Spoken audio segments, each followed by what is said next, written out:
Today I'm here with Brian Luke Seaward, who's a health psychologist, an author, a filmmaker, and a Renaissance man. He's amazing. Welcome. Thanks, Barbara. So what you talk about a lot in your books is stress. Why are we all so stressed out? If I had to put it succinctly, I would say the reason why we're stressed today is because we're going through so much change. We're in times of rapid change. The environment, technology, the economy. By and large, people don't like change, especially change they can't control. And as a result, people use the term change and stress synonymously. And I love the expression that says the only person who likes change is a wet baby. Funny.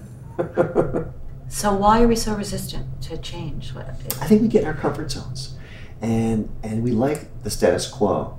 And when things come at us from different directions, and by and large, change has always been part of the human landscape, but the rate of change that we're seeing right now is tremendous.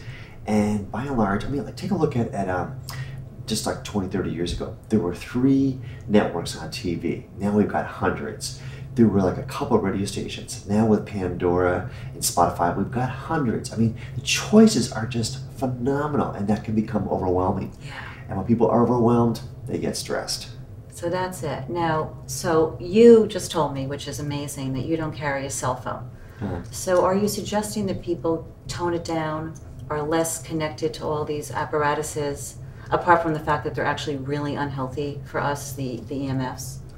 Yeah, I'm a real big fan of the idea of healthy boundaries. But I think one of the reasons why we have so much stress is because we have such poor boundaries with things. I mean, take a look at the idea between work and home. Now, there's really no separation because you can take your work home with you all the time with your iPads and email and stuff.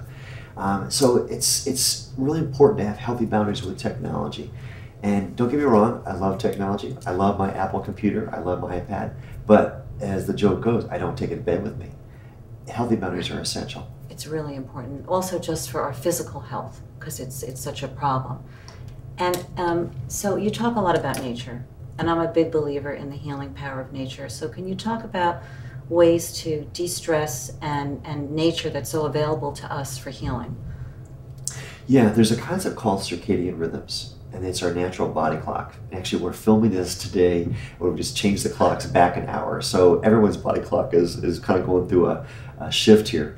But the human body is calibrated by the number of hours of light and darkness. And when we don't go outside to get natural sunlight, then this throws off our body clock, throws off our pineal gland, our ability to make melatonin and the serotonin melatonin balance. I just came across some information that said that for the first time we're seeing Americans have a deficiency in vitamin D, which is thought to be unheard of. Vitamin D is known as the sunshine vitamin, yet if you don't go outside, you're not going to get sunshine. And so our connection to nature has been not severed, but it's definitely been compromised with technology. And there's a great book called The Last Child in the Woods by Richard Louv is the author. And in this book, he talks about kids who don't go outside to play. Oh my God. And it's so sad. And one of the quotes in this book I thought was amazing was this kid said, "Why would I want to go outside? There's no outlets out there."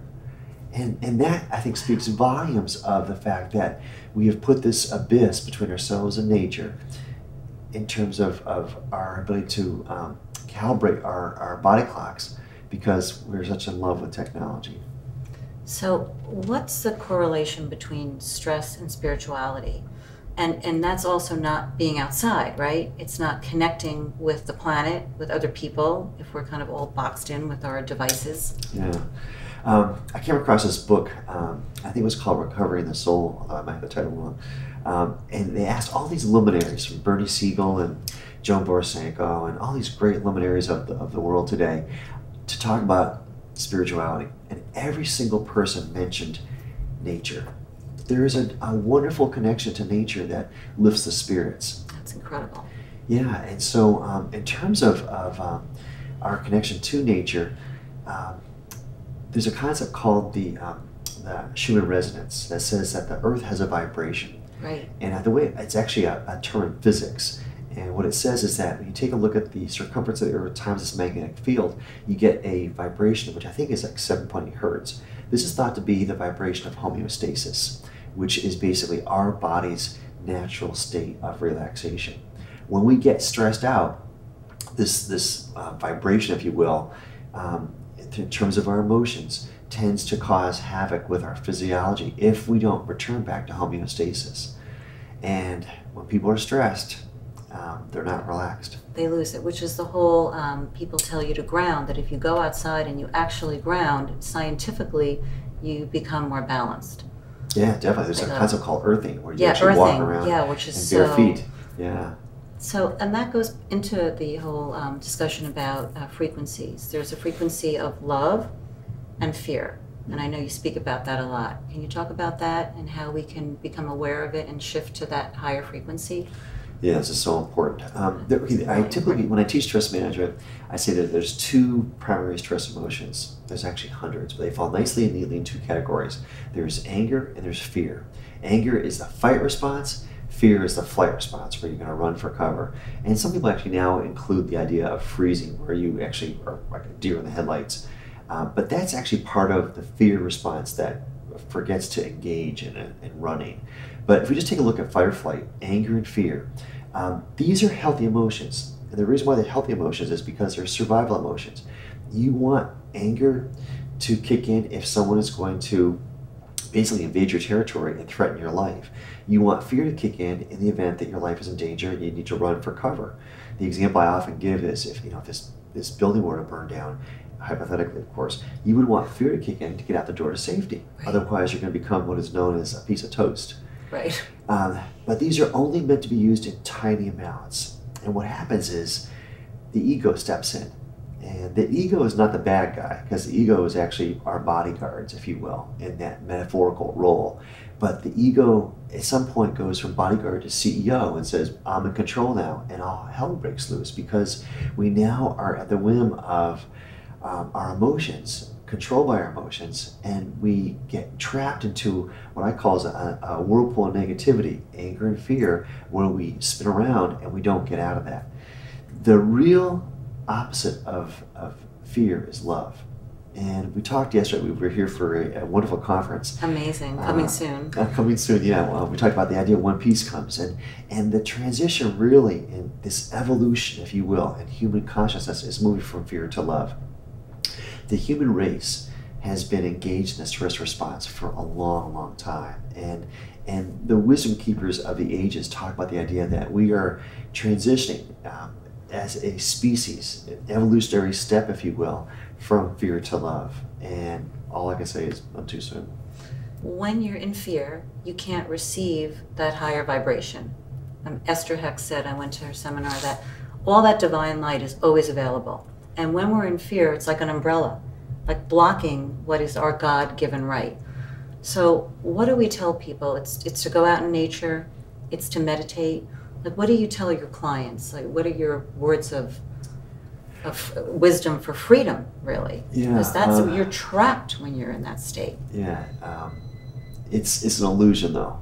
In fact, the umbrella term is a great metaphor, but I like the expression, the veils of illusion. It's an expression that comes to us from the Eastern culture that says that when we are surrounded by our emotions of anger and fear, it's like we're in a fog, we're these veils of illusion. And what they often say is dissolve the veils of illusion so you can get a better sense of clarity. Like you're on a mountaintop, but you can't see because of all the clouds and things. So the way in which to do this is to those numbers of ways. In terms of stress management, we talk about a holistic approach, which says to work with the causes and with the symptoms. The causes would be our perceptions of being threatened. Our symptoms would be how the body doesn't relax, and then the body becomes a battlefield for the war games of the mind. We haven't yet even begun to talk about stress and disease, but since I just thought of this, let me share this with you. Go for it. The association between stress and disease is huge. It is colossal. When I was in graduate school, we're talking like 20, 30 years ago, I was taught that the association was between about 50 and maybe like 55%, and they would say this is a very liberal estimate. Now they're saying it's about 85%, and they're saying this is a very conservative estimate. That the association between stress and disease includes everything from the common cold to cancer, everything from herpes to hemorrhoids. Wow. It's colossal. That covers the gamut. Yeah. So that goes with the Louise Hayes, that things kind of start So does it start in the etheric field? You're saying the body, it's in the body. The stress is in the body, or I guess it's an interplay between them all, right? It is, yeah. When I was working on my textbook, I have a college textbook on stress management, I approached it from both the Western tradition and the Eastern tradition. And the Western tradition is a little myopic at times. We've got some good things going on here, but very myopic. Basically says that disease begins and ends in the physical body.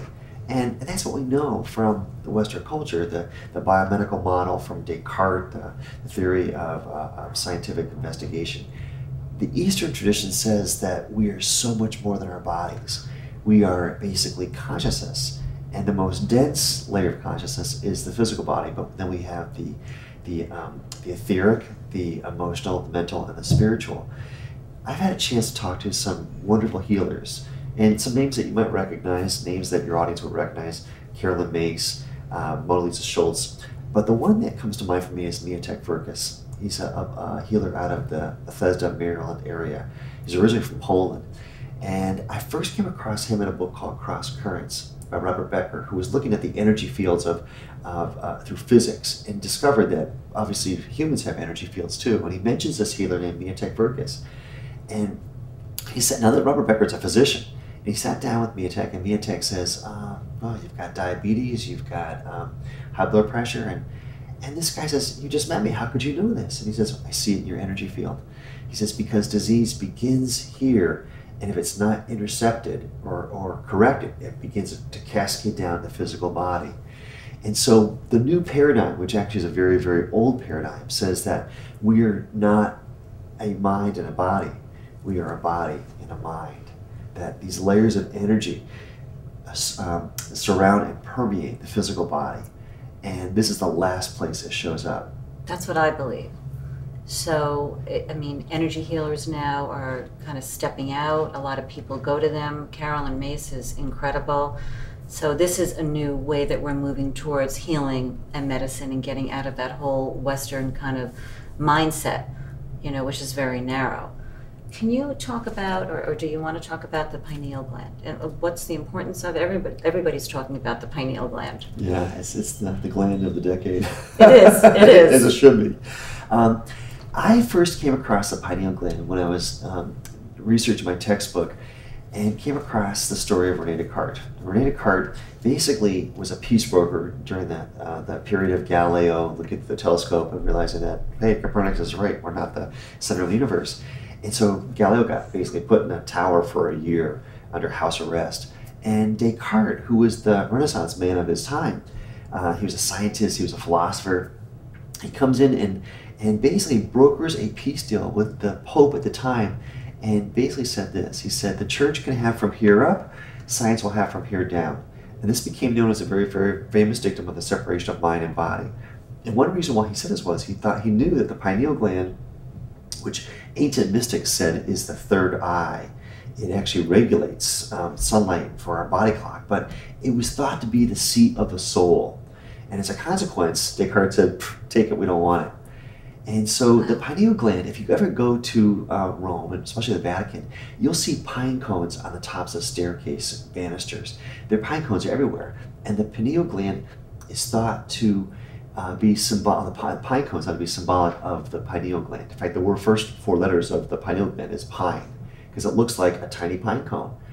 And this has actually access to the optic nerve, so that we do get light that comes in through our eyes, but the light transmission goes through the optic nerve to the pineal gland.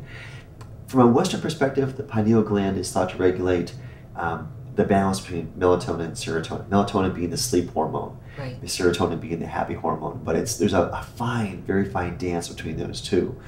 And one reason why the pineal gland is such making headlines today is that the vibrations from cell phones are thought to interfere with the melatonin production from the pineal gland.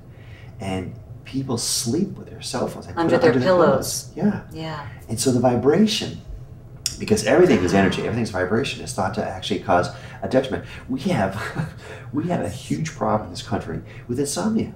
Over half of Americans claim not to get a good night's sleep on a regular basis. That's huge. And you take a look at it used to be take a look at the accidents in the country, and usually you'd see the biggest ones at nighttime, like Bhopal, India, with the chemical problems and such. Now they're seeing the biggest accidents, train wrecks, like in Madrid, even one in New York City. People who are obsessed with their cell phones because they're, well, there's all kinds of reasons, but the addiction to cell phones is part of it. There's an addiction. There's 5 times more accidents now from texting than drunk driving, which is really insane. There was a study done, I think, at the University of Utah. They took a look at people's reaction time to driving with, what do you call it, like a simulated driving with a cell phone, and they found that they replicated the intoxication of somebody who's got a DWI. Wow. So, I mean, are we headed, for disaster? I mean, how do we wake up? I mean, what are your suggestions with this? And how do we keep our pineal gland awake? Well, that's a lot of questions there. Yeah, sorry about that. That's all right. I'm a real big fan of healthy boundaries. Technology is not bad. It's supposed to serve us, but we become the slave to it. And the addiction process. In fact, there's a whole new term now called screen addictions, where people basically just can't separate themselves from their iPads or cell phones, whatever. In terms of the health of the pineal gland, what they often say is meditation's great. And I am a big fan of meditation. I said yesterday in the workshop, but it's kind of a funny line, so I'll say it again.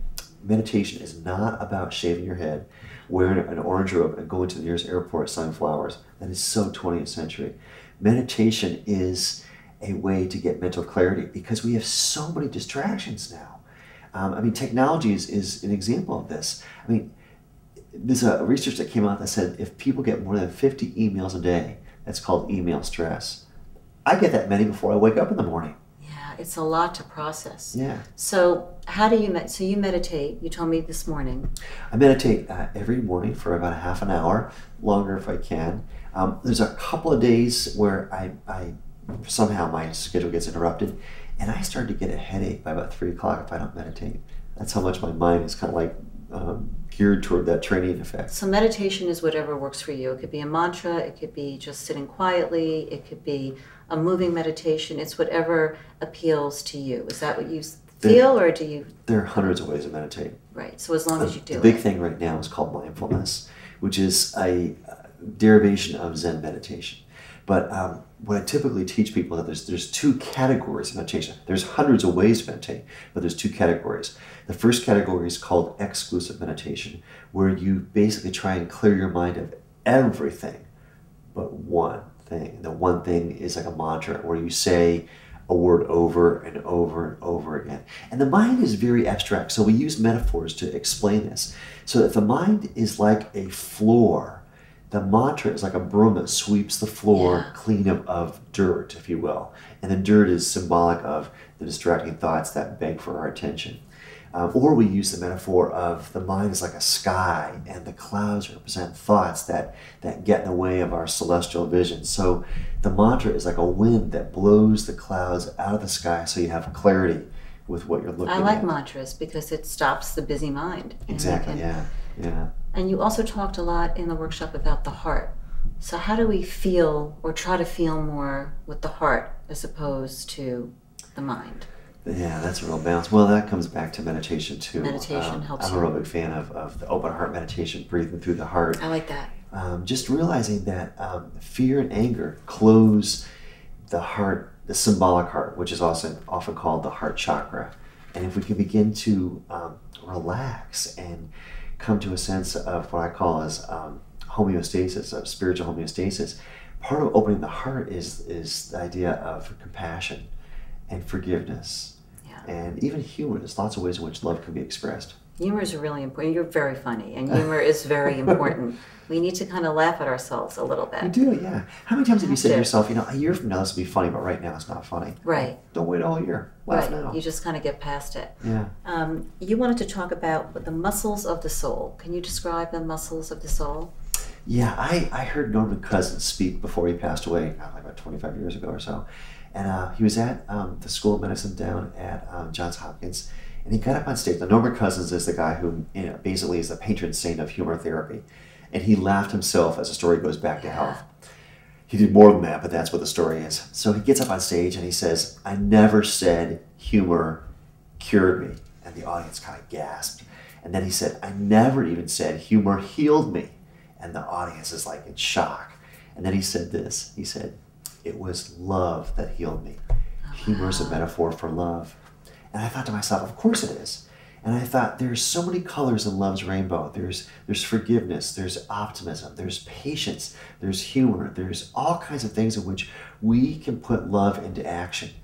And so these are also the coping techniques for stress. I mean, it's no secret. So when I was trying to explain to my students the connection between stress and spirituality, I said that really these coping skills are muscles of the soul.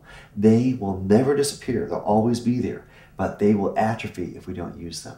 Can you give me an example of what, like, one coping skill? I'll tell you a great story. This is a woman named Nian Ching. She wrote this great book called Life and Death in Shanghai. And at the age of 56, she was imprisoned in Shanghai for being a spy by the communists. They said that she was a spy.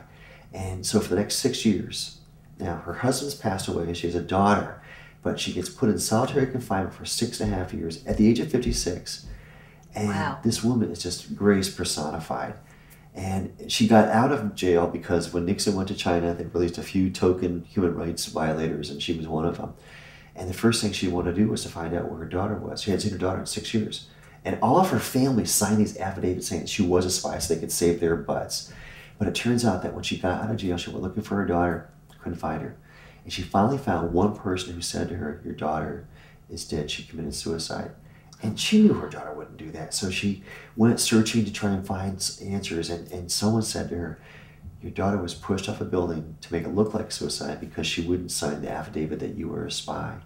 And so Nian Ching actually left China. She first went, I think, to Hong Kong, then to Taiwan, and then to London, then to Montreal, then to DC, where I met her. She was a guest speaker in my class. And she spoke of the horrors of being in this awful prison condition, where if you were to look at her hands, you see the shackles, the scars, the shackles that were so deep. Amazing, amazing woman. And when she got done telling her story, and she began this by saying, "In China, we have no words for stress." She said, "We call it opportunity." And she told her story. And when she got done, one of the students who had read her book, Life and Death in Shanghai, said, "Mrs. Ching, how did you do this? How did you survive?" And she said, "In China, we're taught patience. I realized I had several years to practice it." Isn't that amazing? Talk about making lemonade. Yeah. That's incredible fortitude. Oh, it's incredible. Vision. And she was obviously very spiritual. Yeah, very spiritual, yeah. Wow.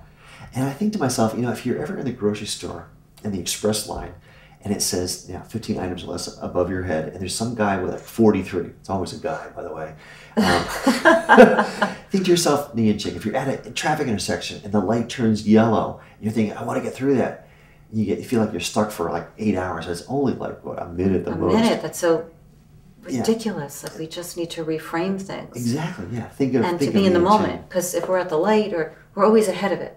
Yeah. I mean, she had to stay in the moment. She couldn't jump ahead. Yeah. Can we talk about roadblocks and distractions? You mentioned that too. Yeah, the spiritual path is the human journey. Joseph Campbell called it the hero's journey. Him, yeah.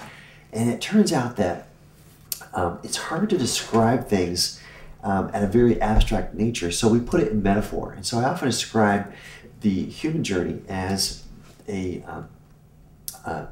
hero's journey, that we go through many, many experiences. And there are things that get in our way. So I talk about this idea of roadblocks. And typically the response for roadblocks is avoidance. It is the #1 coping technique for stress, avoidance. It's also the #1 ineffective coping technique for stress, because avoidance basically is something where it's going to come back to you time and time again until you actually deal with it. That's part of the lessons that we have. So roadblocks, in my naive young days, I thought, like everyone else, turn your back, go the other direction. But I've learned that going the other direction, you'll see the same thing 10, 15, 20 miles down the road with your name on it saying, "Let's deal with it now." So I've discovered, in my naive wisdom, that roadblocks are part of the spiritual path. That we call them stressors, but they're not meant to be avoided. They're meant to be dismantled, to be circumnavigated, to be transcended. and they are transcended with the muscles of the soul, with humor, with patience, with reframing, with forgiveness. These are ways in which we deal with these roadblocks so that we can move on. Because the word spirit means basically wind or breath, and it's a motion. And if spirit is stuck, it becomes toxic. Right. So we have to keep moving, no matter how slow, and we have to keep moving. To keep the energy moving and to look at everything as an opportunity. If we reframe it and say, wait a second, there's a lesson here, there's an opportunity, then we're completely reframing our whole relationship to what we've been taught to think of as, bad or, roadblocks or whatever. Yeah. Do you know, I've come across a lot of people who've been through hell and back, and I love the quote that from Winston Churchill says, if you're going through hell, keep going. Yeah, I love it. That's great. When I talk to these people, there's two categories. There's the victims and the victors. Right. And the victim story is always the same. Poor, poor, pitiful me. They swirl around that whirlpool of negativity. But the victors all have the same end to their story. And when they tell their story, they just glow. It's like this wonderful energy of grace. And they say, at the time I was going through this, I thought it was the worst thing that could have ever happened to me. But now I can say, it's the best thing that's ever happened to me. And when I hear these things, I'm thinking to myself, this is remarkable. What you've been through has been pure hell.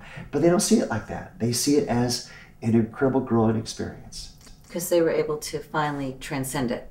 Exactly. And get out of it. Yeah. It's like a vortex. Uh-huh. What is your feeling about spiritual potential and spiritual health? Is there a difference? What's the difference? Yeah, great question. Thanks. I think that the way in which I see it is we all have the potential to deal with issues, to deal with problems, to deal with roadblocks. We all have what it takes within us. When I ask these people who've been through hell and back, how'd you do it? They say things like, it was my sense of patience. It was my sense of forgiveness. It was my sense of humor. It was my sense of tolerance.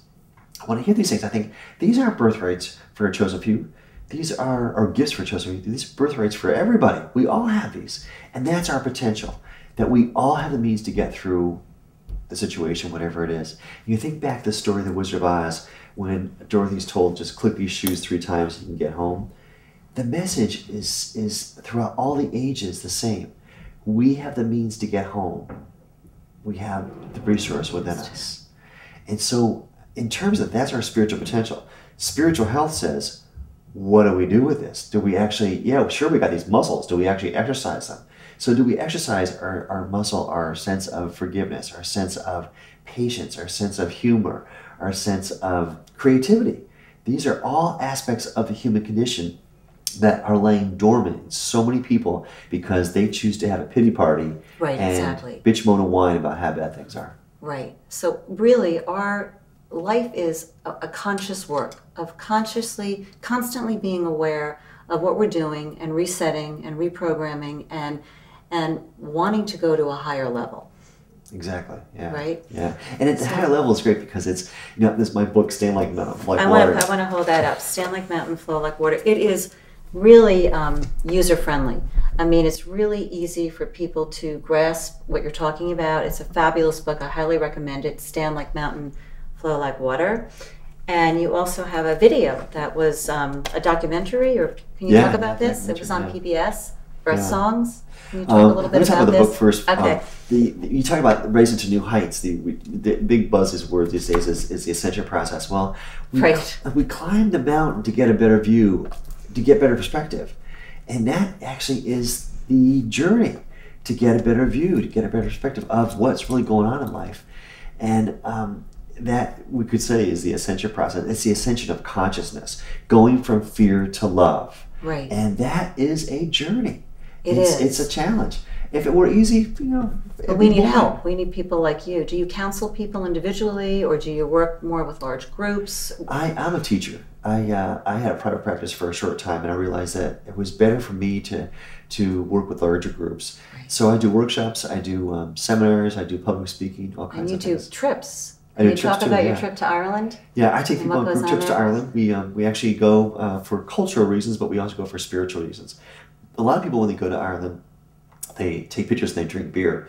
We go there to work with the ley lines. And the human body has a series of meridians through the body. Well, the earth has meridians too. They're called ley lines. But over in Ireland, Barbara, they call them fairy lines. Oh, And I've been there. It's so magical. It is, yeah, yeah. There's fairy trees. Yeah, fairy trees. Yeah. Yeah. There's an energy, if you will, in the land that the people there hold sacred, and they are the keepers of what they say is the portals, if you will. So we go to these ancient sites, these stone circles, these dolmens, and we do meditations. So we sing songs. I have some musicians. We play some great Irish music. I read some poetry from John O'Donohue, and we just basically give back to the earth some loving kindness, because Ireland's gone through a lot of difficult times. So, do you feel that people go through shifts on these trips? They must. The most remarkable story is when you give loving energy, you get it back. And this one woman who came on the trip, she called me up about a month later, and she said, "I just want to tell you the most remarkable healing story." And I said, "Sure, what is it?" And she said, "I've been estranged from my son, my adult son, for over 5 years. He's not called, he's not returned my phone calls, he's not emailed me." She said, "I don't know what's going on, but he just won't contact me." And she says something's really, really problematic. She said, "But when I came home from Ireland, he was there at the airport to greet me." Oh my God. Isn't that so wonderful? there goes energy just by her feeling into the love and tapping into her energy and the energy of love. Somehow that was conveyed to him, and he was there. He picked up on it. And so everything we do, everything we say, everything we think has an impact on ourselves and on the world. Yeah, because we're all connected. Because we're all connected. Yeah. And then here is your documentary, Earthsong. Yeah, I love photography, and that led into getting a video camera. And I wanted to, because a lot of my friends have come down with cancer. I've had some friends die from cancer, but a lot of people who come to workshops have explained that when they're in the hospital getting chemo, it's very, very stressful. Now, a lot of hospitals don't want the patients watching the typical fare on TV because it's so fear-based. So I came up with a slideshow with my first project, and I thought I want to actually develop that into a movie, a documentary on the healing power of nature. So I went to places like Greenland and the Caribbean, and to Iceland, and to Peru, to Alaska, to Colorado, to film really nice places of nature that people could actually bring into their ambience in the hotel and the hospital room. Roll for hotel room. I've done that. And so it was a big hit. In fact, this is so important. What people look at when they're healthy and they're healing. Yeah. Yeah. Well, someone actually gave it to a soldier who came back from Afghanistan with PTSD, and then it got used through the Army, the Wounded Warrior Program. And then I got a phone call one day, Barbara, from a guy in Los Angeles. He said, "I'm a film rep, and I try to get distribution for films." He said, "I want to work with you." And I said, "Have you seen my movie?" He goes, "Yeah." He goes, "It's wonderful." He goes, "I want to get it on PBS." And within about 2 months' time, Earthsong is now played across the country on PBS. And I'm like, pinch me, it's incredible. That is so incredible. Part of the magic of this movie was that I got a chance to meet this incredible actor named Michael York. You may recognize him from his work with he's fabulous. Cabaret, Three Musketeers, Logan's Run, and also Austin Powers. So he and I have teamed up to do this. He said, "I want to do the narration for this." And then I had this contact with this great musician, composer, conductor in Connecticut named Brian Keene. And he's won awards with Emmys with work with Ken Burns for PBS, and so he did the musical score for the movie. So I had the A-team, and that's, I think, why I got on PBS. I think this is a must-get, Earthsongs. I can't wait to watch it. I think bring the nature inside. If you can't go outside, at least bring it inside. So what do you want the world to know? I mean, if you just, I know that's a big question, but if we could kind of simplify it, is it? Yeah, we're in times of great change, there's no doubt about it. There's all kinds of wisdom keepers who say that we're in the dawning of a new age, if you will. And I hate to use that cliche, but it is a new age. We're in the precipice of something. And if nothing more, we're coming together as a global community. And in doing so, we need to act responsibly. I mean, take a look at the environment. We're trashing the place. Take a look at our youth today. So many are so disconnected from etiquette, from they can't even talk to each other because they can't look each other in the eyes. They're doing this screen thing. We need to actually pull the reins in as a species to be more responsible for the home we live in and with each other. And until that's going to happen, I think we're in trouble. So my message is that world peace begins with inner peace. We need more community, more love, and more people like you. We definitely need more community too. A big part of that. That's the message of stress and spirituality is coming together. Community is huge. It is huge, yeah. Like last night, the energy with everybody here, it was so magnificent. It was, wasn't it? It really was great. was. Well, the work you do is incredible. Keep spreading the knowledge and most importantly, the love. And thank you so much for doing this. Oh, my pleasure. It's a real pleasure to be here. Really appreciate it. Thank you so much. Namaste. Thanks.